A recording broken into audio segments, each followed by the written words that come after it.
waxaa dhacay shirkii caadiga ahaa ee golaha wasiirada waxaana shirka shir gudoominayay ra-iisul wasaaraha jamhuuriyadda federaalka Soomaaliya mudane Xasan Cali Khayre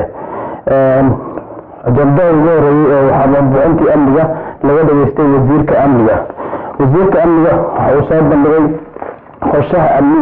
ee wasaaradda amniga damacsan tahay ee lagu xasilin karo dalka guud ahaan gaar ahaan caasimadda dalka Soomaaliya wasiirka amniga waxa uu meesha keenay qaraar amni oo aad looga dooday kadib loona ansixiyay anigoo tixgelinaya muhiimadda ay leedahay tageynta iyo kobcinta hay'adaha amniga kor u qaadida qaab dhismeedka wada shaqeyneed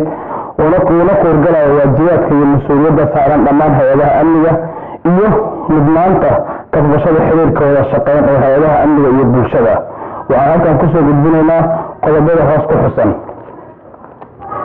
waxaan golaha usoo bandhigaynaa qorshahan soo socda oo aan rabo inaad naga aqbashaan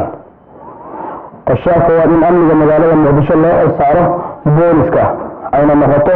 cidda ka mas'uulka ah nabadgelyada xamar loona baahan yahay in si degdeg ah loo howlgeliyo dhammaan goobaha ay khusayso hirgelinta amniga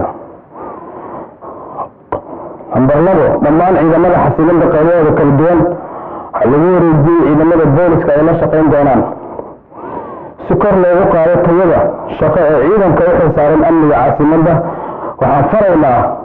taliyaha booliska inuu howlgeliyo ciidamada 14 Oktoobar gaar ahaan kuwada dhamaystay tababarada inay qaataan tababar xuquuqul insaanka iyo bani'aadamnimada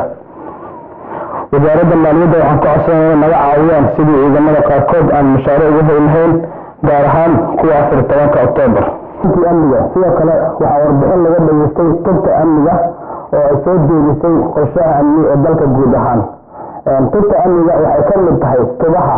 saldhigga u ah xukuumadda nabad iyo nolol ayna higsanayso sanadda 2022 inay xaqiijiso dhammaan halbeegyada ay ku soo bandhigtay tubta amniga waxay soo bandhigtay sida ay wax u rabto waxay soo bandhigtay qaabka lala dagaalami karo argagixisada ururka argagixisada ee al-shabaab waxay soo bandhigeen diiwaangelinta lagu hayo laamaha ammaanka iyo sidoo kaleeto in dhammaan ay xuquuq helaan ciidamada dalka guud ahaan sidoo kale ajandaha waxaa ku jiray shirkii Brazil ka dhacay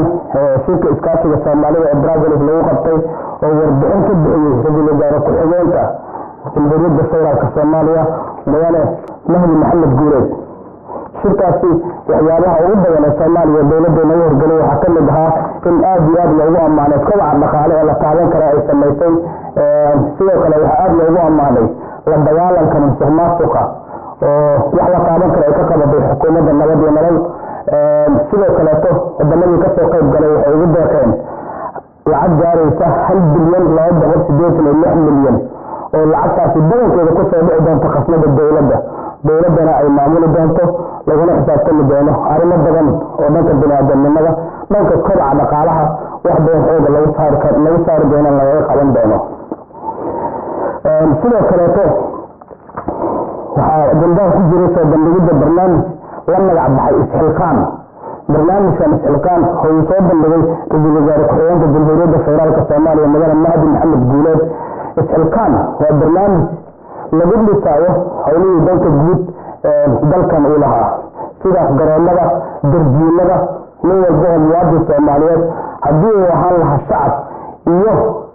dadka shaqaalaha rayidka ee dawladda u shaqeeya mas-uuliyiinta dhammaan maalmo gaara in loo cayimo laga wada qayb qaato dib u dhiska dalka barnaamijkaasi oo si wanaagsan uu soo agaasimay una soo bandhigay ra'iisul wasaare ku-xigeenka jamhuuriyadda federaalka Soomaaliya mudane Mahdi Maxamed Guuleed